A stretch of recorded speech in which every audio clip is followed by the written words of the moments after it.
JTBC와 KBS가 오는 6월 개막하는 2026 피파 월드컵 공동중계에 합의한 가운데 MBC와 SBS는 JTBC의 최종 제안을 거절하며 중계권 협상에서 이탈할 가능성이 커졌습니다.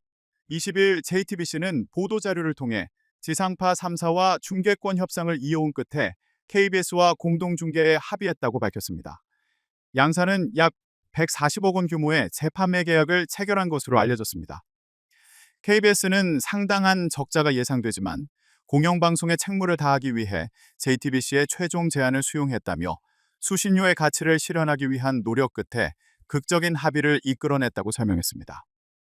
KBS는 향후 JTBC와 기술 협의를 거쳐 중계 준비에 나설 계획이며 방송인 전현무와 이영표 해설위원 등이 포함된 중계진을 구성할 예정입니다. 반면 MBC와 SBS는 JTBC의 최종 제안을 받아들이지 않기로 했습니다.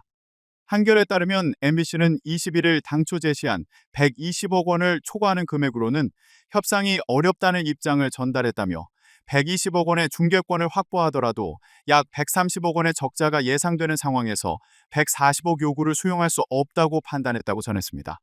SBS 역시 120억 원을 넘는 조건은 받아들일 수 없다는 입장이라고 알려졌습니다. 이에 따라 오는 6월 11일 개막을 앞둔 북중미 월드컵은 JTBC와 KBS에서만 중계될 가능성이 커졌습니다. 앞서 JTBC와 지상파 3사 사장단은 지난달 30일 만나 협상을 진행했지만 JTBC 측이 250억 원을 요구하고 지상파 측이 120억에서 140억 원을 마지노선으로 제시하면서 이견을 좁히지 못했습니다.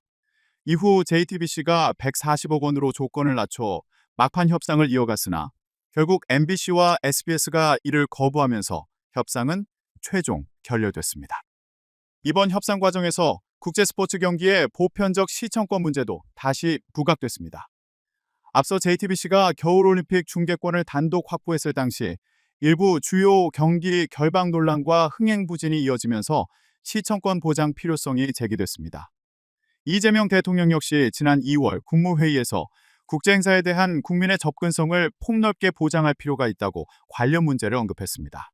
이에 따라 시청자의 보편적 시청권 확보를 위해 월드컵과 올림픽 등 큰 국제대회의 경우, 공영방송인국회에서 월드컵과 올림픽 등 주요 국제대회의 경우 공영방송 중계를 의무화하는 내용을 담은 방송법 개정안이 계류 중이지만 사적 계약 침해 논란 등으로 처리가 지연되고 있습니다.